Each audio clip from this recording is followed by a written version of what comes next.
मैं शपथ लेता हूँ कि विद्यार्थी मेरा धर्म है, मानवता की सेवा करना मेरा परम लक्ष्य है, राष्ट्र की उन्नति में मैं सदा तत्पर रहूँगा, अपने कर्तव्य मार्ग पर आगे बढ़ते हुए एक स्वच्छ, सुंदर तथा भ्रष्टाचार मुक्त मैं भारत का निर्माण करूँगा।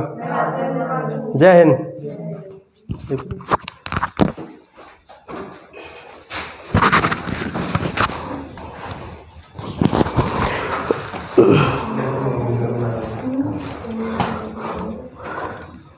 देखो आज हम लोग, अच्छा एक चीज़ बताओ, कोई ताला खोलने के लिए सबसे आवश्यक चीज़ क्या होती है? चाबी। बिना चाबी का कोई भी लॉकर नहीं खुलता है। ऐसे ही किसी भी परीक्षा का जो लॉकर है उसको खोलने के लिए सबसे महत्वपूर्ण चीज़ क्या है? सिलेबस। किसी भी परीक्षा, कोई भी कंपटीशन को आपको क्रैक करना है, उसे खोलना है, उसे जीतना है, तो उस कहाँ से होकर रास्ता गुजरेगा? या अर्थात चाबी क्या होगी उसकी? सिलेबस। तो सिलेबस को जानना बहुत ज़रूरी है। और ख़ास करके जब हम बात करें सिविल सर्विसेज की, चाहे वो स्टेट सिविल सर्विस की बात हो, चाहे वो सेंट्रल सिविल सर्विस की बात हो, यूपीएससी की बात हो, दोनों की चाबी क्या है? सिलेबस। देखो इनका सिलेबस बहुत ही ज़्यादा डिस्क्राइब है, और सिलेबस का अध्ययन जब हम एनालिटिकली करते हैं, उसको विश्लेषण करके करते हैं, तो लगभग हमारा 50% जो है वैसे ही तैयार हो जाता है। अगर हम सिलेबस को अच्छी तरीके से समझ लें और अच्छी तरीके से विश्लेषणात्मक तरीके से हर पार्ट को एक दूसरे से लिंक करते हुए, तोड़ते हुए समझ लें, तो फिर हमारा आईएएस हो या पीसीएस हो, उसका आधा भाग वैसे ही तैयार हो जाता है। तो सिलेबस को समझना बहुत ज़रूरी है। और छोटी मोटी जो परीक्षाएं होती हैं उनका कोई ओर छोर नहीं होता है। हम तो ये मानते हैं कि सबसे आसान परीक्षा अगर इस भारत की है तो सबसे आसान परीक्षा है सिविल सर्विसेज को क्रैक करना। बस शर्त क्या है? सही डायरेक्शन में, सही दिशा में, और सिलेबस को पकड़ते हुए, पुराने पैटर्न जो पीछे परीक्षाएं हो चुकी हैं उन प्रश्नों को देखते हुए अगर हम विश्लेषण करते हैं तो फिर सबसे आसान परीक्षा इस धरती पर हिंदुस्तान के लिए सिविल सर्विस को क्रैक करना ही है। क्योंकि ज़्यादातर लोग गोता लगाते हैं बिना कुछ जाने हुए, इसीलिए वो तैरना ही नहीं आता, इसलिए वो उनकी नैया पार नहीं हो पाती है। लेकिन अगर आपको अच्छे डायरेक्शन मिल जाए, अच्छी दिशा मिल जाए, तो फिर आप सिविल सर्विसेज को क्रैक कर सकते हो। तो यहाँ पर आज हम सबसे पहले सिलेबस की ही बात करेंगे, और सिलेबस में भी ज़्यादा हमारा फोकस होगा उत्तर प्रदेश सिविल सर्विसेज की सिलेबस पे। क्योंकि देखो छोटे स्तर से शुरू करेंगे, और जीएस की अगर बात करें तो जीएस का सिलेबस आईएएस का हो या फिर पीसीएस का हो, इस समय बराबर है। मेंस की बात करें, देखो मेंस ही है, मेंस ही वो परीक्षा है सिविल सर्विसेज में जो हमको सेलेक्ट कराती है। प्री की परीक्षा हमको सेलेक्ट नहीं कराती है। अल्टीमेट सिलेक्शन हमारा प्री नहीं है। अल्टीमेट सिलेक्शन क्या है? मेंस और साक्षात्कार है। वहीं से हमारा सिलेक्शन होता है सिविल सर्विसेज में जाने के लिए। तो सबसे पहले अगर हम फाउंडेशन से तैयारी कर रहे हैं तो सबसे पहले हमें तैयार करना होगा मेंस के सिलेबस को। और मेंस के सिलेबस को जब आप तैयार कर लोगे, जीएस को पढ़ करके तैयार कर लोगे, तो फिर प्री के सिलेबस धीरे धीरे तैयार होते चले जाते हैं। और हम अब तक जो पढ़ाते आ रहे हैं वो दोनों तरीके से उसको हम सिलेबस को अध्ययन करा रहे हैं, मेंस के दृष्टिकोण से भी और प्री के दृष्टिकोण से भी पढ़ाते आ रहे हैं। लेकिन आज हम इसलिए हमने यहाँ पे ज़रूरत समझा कि सिलेबस को गहनता से समझना ज़रूरी है। तो आज हम इतनी गहराई से नहीं समझा, समय भी नहीं है इतनी गहराई से समझने का, लेकिन फिर बीच में 1-2 सेशन रखेंगे। पूरे सिलेबस को समझने के लिए कम से कम हमको 4-5 घंटे का समय चाहिए। सिविल सर्विसेज के पूरे सिलेबस को समझने के लिए एनालिटिकली, और जो है उसको किस तरीके से गहराई में सिलेबस को समझना है, तो कम से कम 3-4 घंटे का समय चाहिए। तो यहाँ पर हम आज यूपी पीसीएस का जो सिलेबस है उसको मोस्टली हम एक मतलब सतही स्तर पर देखने का प्रयास करेंगे, जिससे आपका दृष्टिकोण क्लियर हो जाए कि हम जो तैयारी करने जा रहे हैं वो मतलब कहाँ से होकर के रास्ता हमारा गुजरेगा। ठीक, तो सिलेबस की बात करें तो देखो हमारा जो यूपी पीसीएस का जो सिलेबस डिज़ाइन किया गया है, मेंस की मैं यहाँ बात कर रहा हूँ, मुख्य परीक्षा की बात कर रहा हूँ। मुख्य परीक्षा में जो पहला पेपर होता है वो सामान्य हिंदी का होता है। किसका होता है? सामान्य हिंदी का होता है। देखो सामान्य हिंदी हमारे, चूँकि उत्तरी भारत के मुख्य लैंग्वेज ही है हिंदी, तो उत्तरी भारत के जितने भी स्टेट होते हैं वहाँ पर हिंदी अनिवार्य है। चाहे आप मध्य प्रदेश की बात करो, चाहे राजस्थान की बात करो, चाहे उत्तर प्रदेश की बात करो, तो हिंदी तो आपको हर परीक्षाओं में पढ़ना है। इस परीक्षा की जब तैयारी करोगे तो छोटी मोटी परीक्षाएं अपने आप तैयार हो जाती हैं, छोटी मोटी परीक्षाओं का सिलेबस अपने आप तैयार हो जाता है। सामान्य हिंदी पढ़ना है आपको। सामान्य हिंदी का मतलब यहाँ ग्रामर से होता है। सामान्य हिंदी का मतलब यहाँ ग्रामर से होता है, और ग्रामर भी मैथमेटिकल तरीके से पढ़ा जाता है। एक बार ग्रामर को मैथमेटिकल तरीके से समझ लोगे तो फिर कभी दिक्कत नहीं आएगी। सामान्य हिंदी आपको 150 नंबर का, मुख्य परीक्षा में भी ये प्रश्न यहाँ से आते हैं 150 नंबर का, ठीक है। और इसके अलावा सामान्य हिंदी का प्रश्न पत्र आपको सीसैट में भी देखने को मिलेगा। उत्तर प्रदेश पीसीएस का जो सीसैट का पेपर होता है उसमें भी सामान्य हिंदी से प्रश्न आते हैं। तो दोनों तैयार होगा कि नहीं तैयार होगा? प्री भी तैयार होगा और मेंस भी तैयार होगा। इसके अलावा जितने भी स्टेट, उत्तर प्रदेश या बिहार सरकार की परीक्षा हो, या फिर जितनी भी हिंदी भाषी क्षेत्र की परीक्षाएं होती हैं उनमें हिंदी पूछी जाती हैं। तो सामान्य हिंदी जब तैयार करोगे तो वहाँ भी उसका भी सिलेबस तैयार हो जाएगा। तो इसलिए इसके सामान्य हिंदी पढ़ना जरूरी है। तो सामान्य हिंदी मेंस में 150 नंबर का यहाँ से प्रश्न आता है। जो दूसरा प्रश्न पत्र होता है वो होता है हमारा निबंध से। किससे होता है? निबंध से। निबंध भी 150 नंबर का होता है। निबंध भी कितने नंबर का होता है? 150 नंबर का होता है। अब निबंध के भी 3 टॉपिक होते हैं। उन 3 टॉपिक से आपको जब जीएस चारों पेपर पढ़ोगे, जीएस के first paper, second paper, third paper और फोर्थ पेपर, तो जीएस के पेपर पढ़ते पढ़ते आप निबंध तैयार करते चले जाओगे। इसके लिए अलग से आपको नहीं पढ़ना है। जब आप जीएस तैयार करोगे, सामान्य अध्ययन का पेपर पढ़ोगे, फर्स्ट पेपर पढ़ोगे, सेकंड, थर्ड, फोर्थ, तो निबंध अपने आप ही उसमें तैयार हो जाएगा। जैसे भूगोल से निबंध आ जाएगा। भूगोल में मोस्टली किससे? आपदा प्रबंधन से निबंध आता है। तो जब आप फर्स्ट पेपर जीएस का पढ़ोगे तो वहाँ से आपका निबंध तैयार हो जाएगा। बस निबंध लिखना कैसे है ये तरीका हम बताएंगे। निबंध लिखना कैसे है और कैसे अच्छे नंबर निबंध में आते हैं, सब कुछ शब्द सीमा में रहकर लिखना, सब सारा डिक्लेयर कर दिया है इसने कि आपको जो है इतने शब्दों में लिखना है, अपने बातों को कहना है। बिल्कुल उसने जो गाइडलाइंस जारी कर दी है आयोग ने, उस गाइडलाइंस को पकड़ करके अगर आप आगे बढ़ोगे तो नैया बिल्कुल पार हो जाएगी। तो निबंध लिखना कैसे, किस तरीके से अच्छे नंबर लाए जा सकते हैं, 150 में जो है 100+ नंबर कैसे लाते हैं लोग, तो ये तरीका भी हम यहाँ पर बताएंगे। तो निबंध के लिए अलग से कुछ प्रयास नहीं करना है। अलग से प्रयास क्या करना है? सामान्य हिंदी। और सामान्य हिंदी भी 1 हफ्ते की क्लास में तैयार हो जाएगी। सामान्य हिंदी चाहे सीसैट की हो चाहे मेंस की हो, इसके लिए ज़्यादा समय नहीं देना होगा। 1 हफ्ते की क्लास में सामान्य हिंदी आपका तैयार हो जाएगा। तो निबंध हो गया। अब जो तीसरा पेपर होता है, यहाँ से जीएस का पेपर शुरू हो जाता है, सामान्य अध्ययन का पेपर शुरू हो जाता है। तीसरा पेपर जो होगा वो होगा सामान्य अध्ययन प्रथम से होगा। किससे होगा? सामान्य अध्ययन प्रथम से होगा। सामान्य अध्ययन या जीएस का फर्स्ट पेपर होगा, वो किससे होगा? तीसरा पेपर होगा। तीसरा पेपर होगा सामान्य अध्ययन प्रथम। अब सामान्य अध्ययन प्रथम का जो पेपर होगा जीएस का, ये होता है 200 नंबर का। कितने नंबर का होता है? 200 नंबर का होता है। ये जो जीएस का प्रथम पेपर होता है, इसमें इतिहास, भारतीय इतिहास, भारतीय संस्कृत, विश्व का इतिहास, भारत का भूगोल, विश्व का भूगोल, ठीक है, यहाँ से प्रश्न आते हैं। जो हमारा सामान्य अध्ययन प्रथम प्रश्न पत्र है, वहाँ पर मोस्टली जो है कल्चर से आता है, इतिहास से आता है, संस्कृत से आता है, भारतीय संस्कृत। इसमें उत्तर प्रदेश की बात करें विशेषता, तो उत्तर प्रदेश के जो है परिप्रेक्ष्य में पूछ लेगा। जैसे उत्तर प्रदेश का पहनावा, रहन सहन, खान पीन, इस पे प्रश्न आ सकते हैं उत्तर प्रदेश के इस दृष्टिकोण से। या फिर जो है आपके संस्कृत में जो है भारत के परिप्रेक्ष्य में प्रश्न पूछ सकता है, ठीक। और भूगोल का लगभग पूरा सिलेबस इसी में आ जाता है। इतिहास में जो है आपका कल्चर की बात करें, संस्कृत की बात करें, तो प्राचीन इतिहास से मध्यकालीन इतिहास, ये सब क्या है? सांस्कृतिक इतिहास है। तो यहाँ से प्रश्न बनते हैं। हमने प्राचीन इतिहास पढ़ा दिया है। प्राचीन इतिहास को अब सांस्कृतिक दृष्टिकोण से कैसे अध्ययन करना है, आपने इतिहास पूरा पढ़ लिया है। अब अगर उसको रिवाइज करोगे तो उसमें हम संस्कृत का पूरा जो अध्ययन करा देंगे, किस तरीके से प्राचीन इतिहास से संस्कृत से प्रश्न आते हैं। एक दिन हम जो है जो मेंस में आए हुए प्रश्न हैं उनको भी रखेंगे, तो आपको लगेगा कि जो पढ़ा हुआ है उसको अगर हम एक बार फिर से रिवाइज कर लें तो वहाँ से हम मेंस लिख सकते हैं।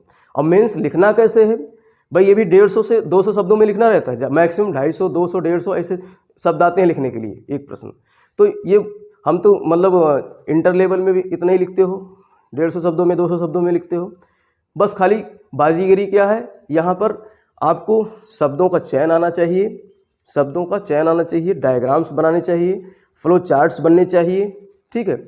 और एक तरीके से प्रश्न को, उत्तर को पढ़ने वाले को ऐसा लगना चाहिए कि कहीं पर बिखराव नहीं है, उत्तर में कहीं पर बिखराव नहीं है। आपने शुरुआत किया तो अंत जा कर के बिल्कुल ऐसे पढ़ने वाले को लगे कि मतलब उसमें रम जाए। पढ़ने जैसे हम उपन्यास पढ़ते हैं तो उपन्यास पढ़ते पढ़ते इतना रम जाते हैं कि खाना पीना हम भूल जाते हैं। तो ऐसे ही आंसर हमारे होने चाहिए। और ऐसे आंसर कब आएंगे? जब हम प्रैक्टिस करेंगे। जब हमको सिलेबस पूरा तैयार हो जाएगा तो जब हम लिखने की प्रैक्टिस करेंगे तो ये कला आ जाएगी। ये कला जन्मजात किसी के पास नहीं होती है, ये पैदा की जाती है, ये कला पैदा की जाती है। कुछ लोग होते हैं जन्मजात होते हैं जो लेखक बन जाते हैं, कवि बन जाते हैं, वो विरले होते हैं। लेकिन आईएएस को क्रैक करने के लिए ना लेखक बनने की ज़रूरत है, ना कवि बनने की ज़रूरत है। सिविल सर्विस को क्रैक करने के लिए इनकी आवश्यकता नहीं है, प्रैक्टिस ज़रूरी है। तो प्रैक्टिस जब हम करेंगे तो एक शानदार उत्तर लेखन शैली भी सीख जाएंगे। तो सामान्य अध्ययन का पहला प्रश्न पत्र। और जो चौथा पेपर होता है वो जीएस का सेकंड पेपर होता है। जीएस का सेकंड पेपर होता है, ये भी कितने नंबर का होता है? 200 नंबर का होता है। इसमें मोस्टली जो है संविधान से प्रश्न आते हैं, भारत और विश्व के संबंध से, अंतर्राष्ट्रीय संबंध से प्रश्न आते हैं। ठीक है, ये हमारा जो है। अब इसको गहराई में सिलेबस, एक एक सिलेबस पेपर को हम गहराई में अलग से भी अध्ययन करेंगे। यहाँ पर आप मोटा मोटी समझ लो कि हमारा जो पेपर है वो किस तरीके से डिजाइन किया गया है। तो जीएस का सेकंड पेपर जो होता है उसमें मोस्टली हम क्या पढ़ते हैं? संविधान पढ़ते हैं। क्या पढ़ते हैं? संविधान पढ़ते हैं, गवर्नेंस पढ़ते हैं, प्रशासन पढ़ते हैं। ठीक, और इसके अलावा जो है भारत और हमारी भारत और विदेश नीतियाँ क्या हैं, अंतर्राष्ट्रीय संबंध क्या है, वो भी हम यहाँ पर अध्ययन करते हैं। और यहीं पर प्रश्न आते हैं समसामयिक मुद्दों से संबंधित। किससे? समसामयिक मुद्दों से संबंधित प्रश्न यहीं पर बनते हैं। तो जीएस थर्ड का ये पेपर हो जाता है। और जो पांचवा पेपर होता है वो जीएस थर्ड से होता है। ये जीएस सेकंड का हो गया। पांचवा प्रश्न पत्र जो होता है वो किससे होता है? जीएस थर्ड से होता है। सामान्य अध्ययन थर्ड से भी होता है। और ये भी कितने नंबर का होता है? 200 नंबर का होता है। ये भी 200 नंबर का होता है। इसमें हम जो पढ़ते हैं, इसमें प्रबंधन पढ़ते हैं, आपदा प्रबंधन की बात करते हैं, विज्ञान प्रौद्योगिकी पढ़ते हैं, एग्रीकल्चर से संबंधित, कृषि से संबंधित जितनी भी व्यवस्था है वो सब यहाँ पढ़ते हैं। इकोनॉमी का अध्ययन इसी में करते हैं। किसमें? थर्ड पेपर में। जीएस के थर्ड पेपर में हम इकोनॉमी, अर्थव्यवस्था की जो है अध्ययन करते हैं, उसका सिलेबस है, कृषि का सिलेबस है। ठीक है, और इसके अलावा जो है यहीं पर हम प्रबंधन की बात करते हैं, पर्यावरणीय प्रबंधन हो, आपदा प्रबंधन हो, वो सब कहाँ पर है हमारा? थर्ड पेपर में। सोसाइटी की जो है बात हो, सोसाइटी, इस तरीके से जो है जीएस थर्ड में इन सारी चीज़ों का अध्ययन करते हैं। इसका हम गहराई से अध्ययन जो है सिलेबस वार करेंगे।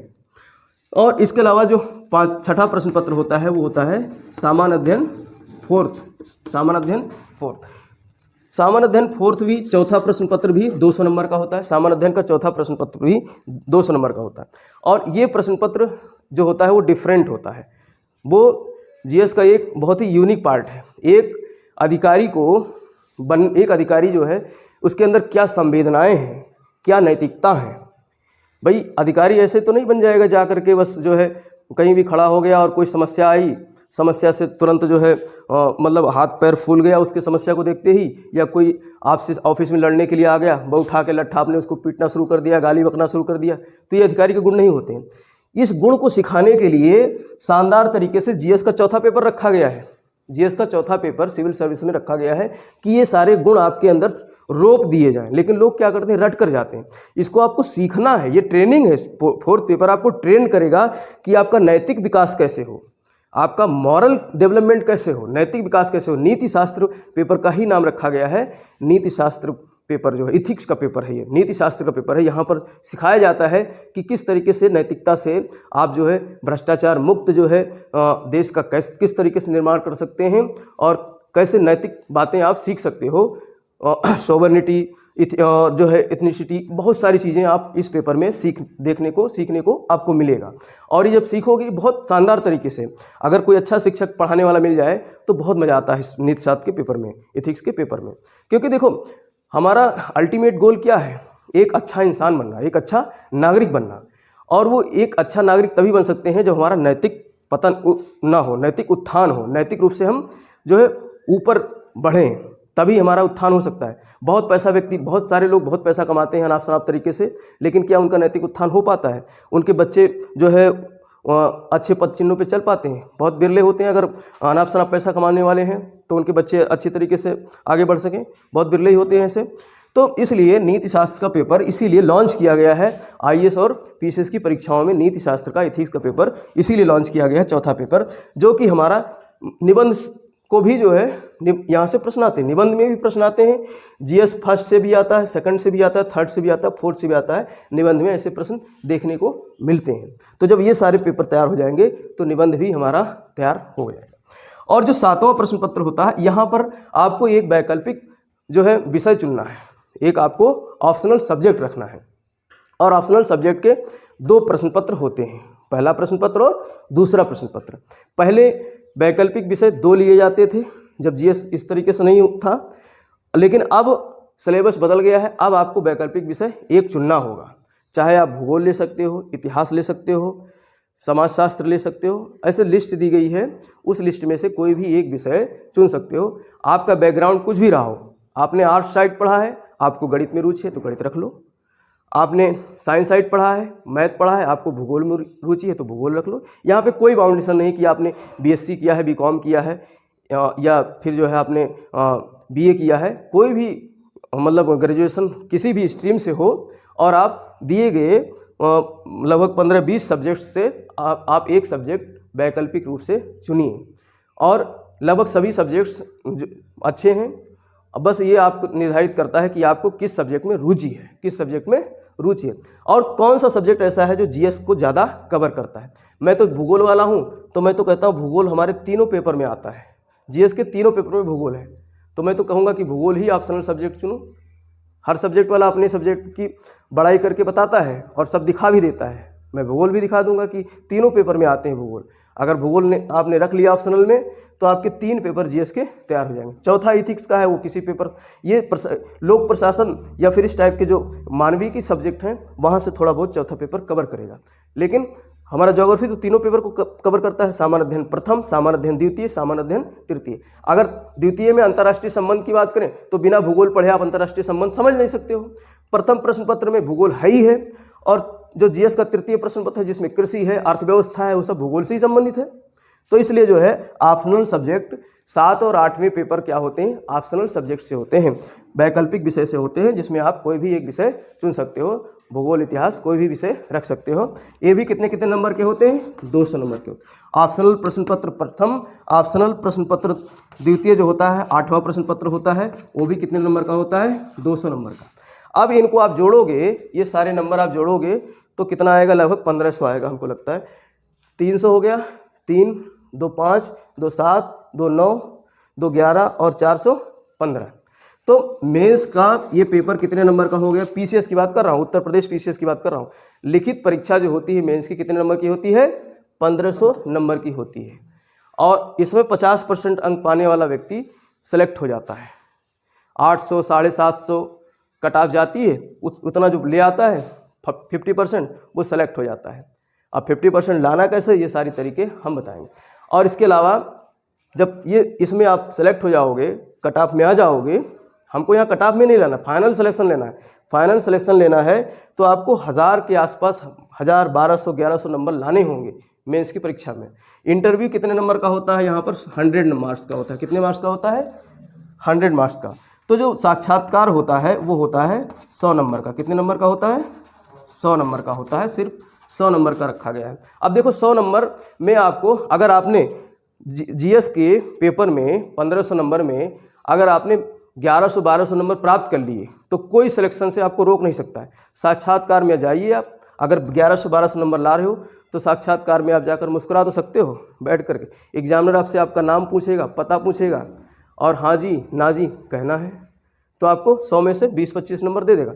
मिनिमम नंबर तो उसे देना ही देना है, मिनिमम नंबर तो उसे देना ही देना है। आपको उसमें 0 नंबर दे ही नहीं सकता है एग्जामिनर। 100 में से आपको 20 नंबर तो उसे कम से कम देना ही है, 20-22 नंबर तो उसे देना ही देना होगा।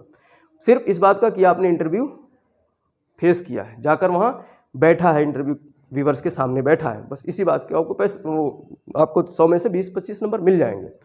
तो ज़रूरी ये है कि आप 1500 नंबर में अधिकतम नंबर आप प्राप्त करो, तभी जो है यहाँ पर इंटरव्यू में आप जो है पहुँच सकते हो। इंटरव्यू में मतलब फाइनल सिलेक्शन आप ले सकते हो। और अगर आपने अच्छी तरीके से, आपके अंदर स्किल आ गई बात करने की, समझने की, वो सब आ जाएगा। जब आप ये सब सारा चीज़ तैयार करोगे तो वो स्किल धीरे धीरे आपका डेवलप हो जाएगा। तो 100 में से आप 70-80 नंबर भी ला सकते हो, इंटरव्यूअर के ऊपर निर्भर करता है। और जब इतने नंबर आ जाएंगे तो फिर टॉप लिस्ट में भी नाम आ सकता है, टॉप लिस्ट में भी नाम आ जाता है, अच्छे नंबर इंटरव्यू में भी आ जाते हैं। और इधर आपने लिखित में भी अच्छे नंबर प्राप्त कर लिए तो टॉप लिस्ट में नाम आ जाते हैं, टॉप 10 में नाम आ जाते हैं। ठीक, और देखो कोशिश ये रहे कि हमेशा अच्छे रैंक के साथ सिलेक्शन पाना। रैंक हमारा फिर बाद में निर्धारित करता है हमारे प्रमोशन को।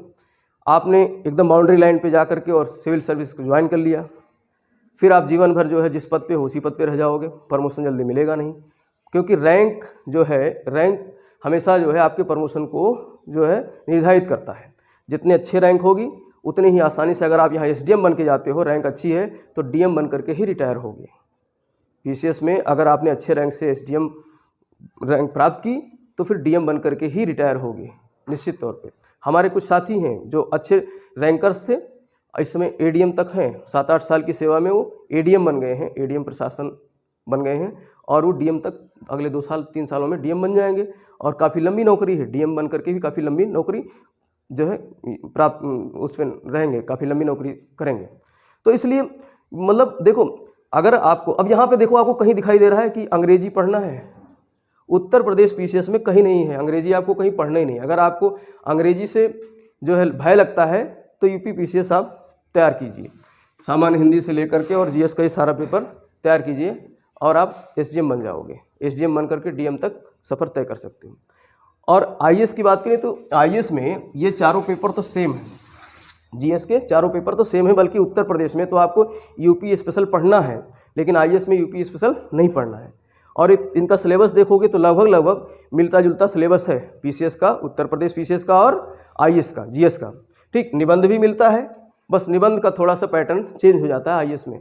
वहाँ पर सामान्य हिंदी नहीं है, क्योंकि आईएएस एक राष्ट्रीय स्तर की परीक्षा है, तो वहाँ हिंदी, सामान्य हिंदी नहीं। आपको लिखने की जो है आज़ादी है कि आप किस भाषा का चयन करते हो, हिंदी में लिखते हो, अंग्रेजी में लिखते हो, उड़िया में लिखते हो, मलयालम में लिखते हो, किस भाषा में लिखते हो, जो आपकी राष्ट्रीयकृत भाषाएं हैं उनमें लिख सकते हो।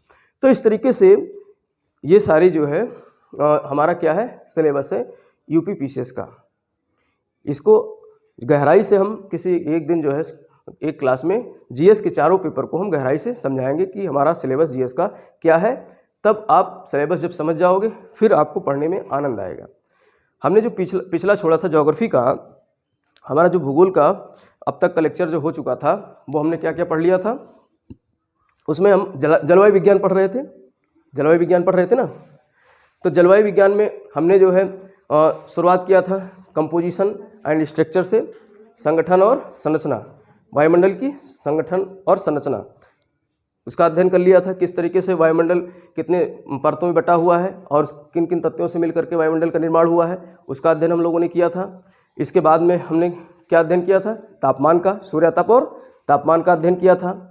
और उसके बाद में हम लोगों ने यहाँ पर जो है वायुदाब का अध्ययन किया, वायु पेटियों का अध्ययन किया, फिर जो है विंड्स का अध्ययन किया, जो जिसमें हमने देखा कि पृथ्वी पर कुछ प्लेनेटरी ग्रहीय पवन चलती हैं जिसको स्थायी पवन कहते हैं, और इसके अलावा कुछ स्थानीय पवन भी हम लोगों ने पढ़ा। कुछ सामयिक और मौसमी पवनों का अध्ययन किया, जिसमें हमने घाटी समीर और जो है पर्वत समीर, स्थल समीर, जल समीर, इस सब चीज़ों का अध्ययन किया। ठीक है, अब इसी चीज़ को आगे हम कंटिन्यू करते हुए अगले क्लास में ज्योग्राफी को ही हम कंटिन्यू करेंगे। हम लोगों ने जो है बादलों का क्लासिफिकेशन अब हमको पढ़ना है। इसके पहले हम लोगों ने जो है कोहरा और कुहासा, इन सारी चीज़ों पे अध्ययन किया था। यानी हम लोगों ने आर्द्रता और जो है आर्द्रता का अध्ययन कर रहे थे, आर्द्रता वाला हमारा टॉपिक चल रहा था, तो आर्द्रता का हम लोगों ने अध्ययन कर लिया था। अब हम लोग जो हमारा अगला क्लास होगा उसमें हम लोग बादल के बारे में अध्ययन करेंगे। फिर इस तरीके से जलवायु विज्ञान हमारा धीरे धीरे करके पूरा हो जाएगा। तो भूगोल का लगभग काफ़ी पोर्शन यहाँ कंप्लीट हो जाएगा। फिर हम लोग भारतीय भूगोल का अध्ययन करेंगे। भारतीय भूगोल से हमारा जो है जीएस में भी बहुत प्रश्न आते हैं उसमें, और कई परीक्षाओं में प्रश्न आते हैं भारतीय भूगोल से। ठीक है, चाहे वो प्री टाइप की परीक्षा हो चाहे मेंस टाइप की परीक्षा हो, वहाँ प्रश्न आते हैं।